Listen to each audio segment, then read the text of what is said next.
But unlike the other series, GT, I do own some of the movies that Toei Animation released to accompany the series.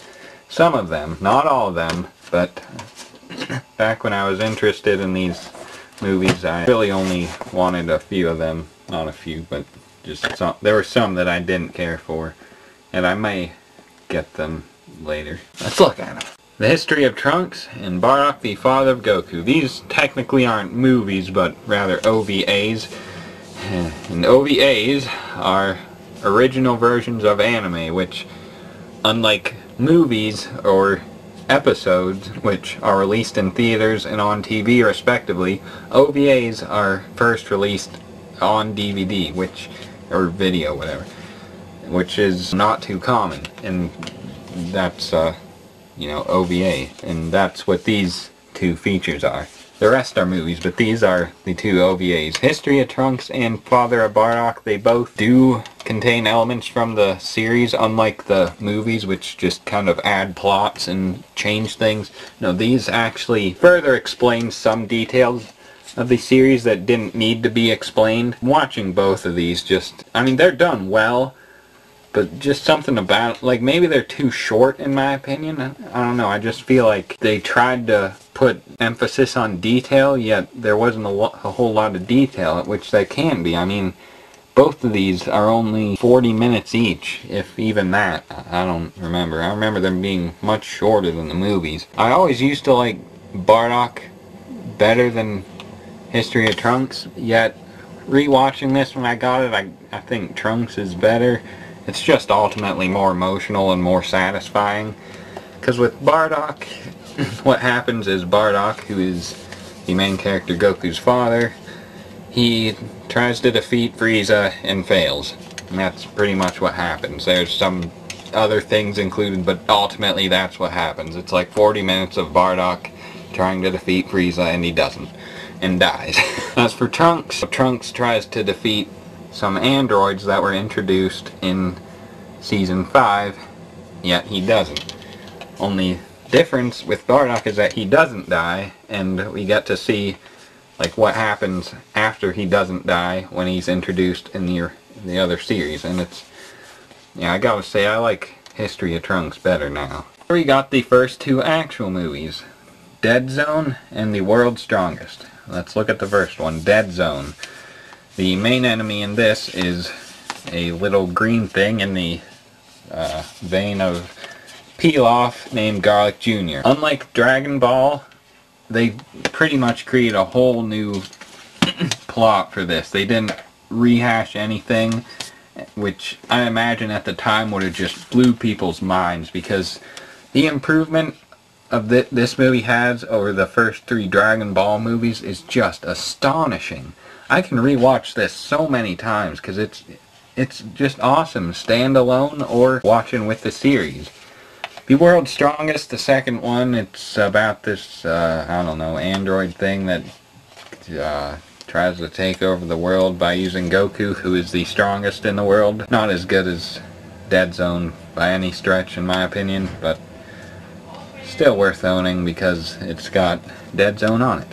Movies 3 and 4, Tree of Might and Lord Slug. Worth mentioning is that Tree of Might, World's Strongest, and Dead Zone were done by that other company instead of Funimation. So these releases, they redubbed them, and they're pretty good. The original three are quite nostalgic anytime I watch them, but I think these three that are done by Funimation are better. The Tree of Might is about this tree that absorbs energy from Earth, and they gotta stop it. Lord Slug was the first movie done by Funimation, which includes some American rock music, which is hilarious and pretty epic at times. Lord Slug is a green Namekian like Piccolo, who was an enemy from the original series. He's a pretty powerful opponent, and they gotta take care of him. So far out of these four movies, well, really the only one I don't really care for much out of these four is World's Strongest, but I still gotta say, out of these four, my favorite is still Dead Zone. 5. Cooler's Revenge. Cooler is Frieza from Season 3's brother. He's not in the canon of the series, yet he's pretty cool, if you will, in this movie. He's more powerful than Frieza. No. He's able to become stronger than Frieza by transforming more than Frieza.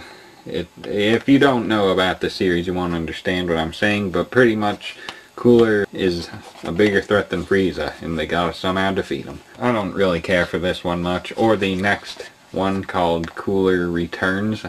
I guess I don't even have that one.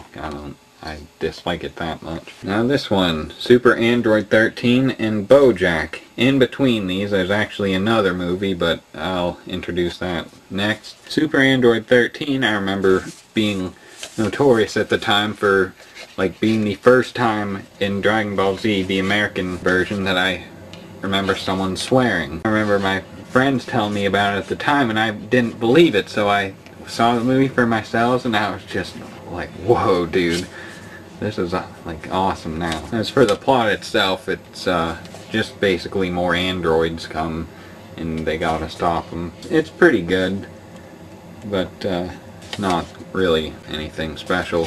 BoJack, on the other hand, takes place right after the season 6 when they defeat Cell. There's another tournament, so I immediately like it. The fight scenes are just incredible. Although I don't care for some of the moments in it, this is, at this point, my favorite movie of the collection. And in between those was this movie called Broly the Legendary Super Saiyan. At the time of its release, I was just blown away. I had known about Broly for years, yet never imagined I would see the day when he would come out in English. And when he did, I was just so psyched for this movie. I went to Walmart right away, got the VHS, yes, VHS tape, and just watched it right away and was pretty psyched. I thought I was gonna say I was disappointed, but no, in retrospect, it was a pretty cool movie. Albeit pretty long and unnecessarily drawn out at sometimes. A pretty good story. Pretty much this guy Broly, he's one of the he is the legendary Super Saiyan, which means he's a more powerful version of Goku and the rest of the heroes introduced at this point, and he's a villain, so they all gotta fight him. And it doesn't go too well. This is pretty good, but I think I like BoJack better than this. And after BoJack was Broly Second Coming. At the time of its release, it was hands down my favorite movie in the series, all because of a certain character was in this. Not naming any names, but as for the movie itself, I watched it so much one summer. Anytime I rewatch it, I think about that, and it gives me pretty good nostalgia. I haven't watched it in a while because reasons. I know a lot of people don't care for this, but the fight scenes were pretty awesome. The plot itself was pretty lackluster, especially compared to the first Broly movie, but not bad. Then after that, there's another Broly movie called Bio Broly, which I don't have because I just can't stand it. Then there's Fusion Reborn, which reintroduces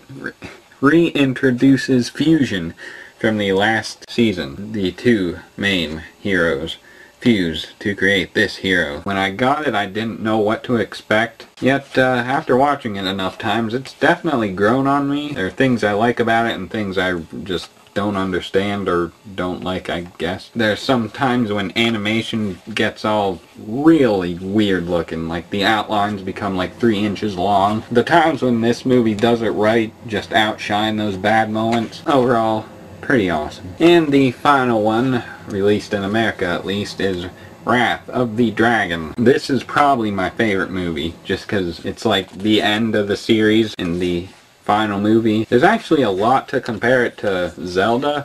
There's this hero called Tapion who has a sword, like the Master Sword. He has elf ears like Link and even has an ocarina. The only thing is that he's not really heroic and we gotta leave it to Goku to save the day, but other than that, Tapion is a pretty awesome character. He's got a cool theme song in both English, and I really like this movie, except one thing I don't quite get is that Goku inexplicably at the end learns this new attack called Dragon Fist, though they call it Dragon Fire in the English dub for some reason. Just makes you wonder why he didn't use it earlier and save us the whole movie. Other than that, this is probably my favorite movie.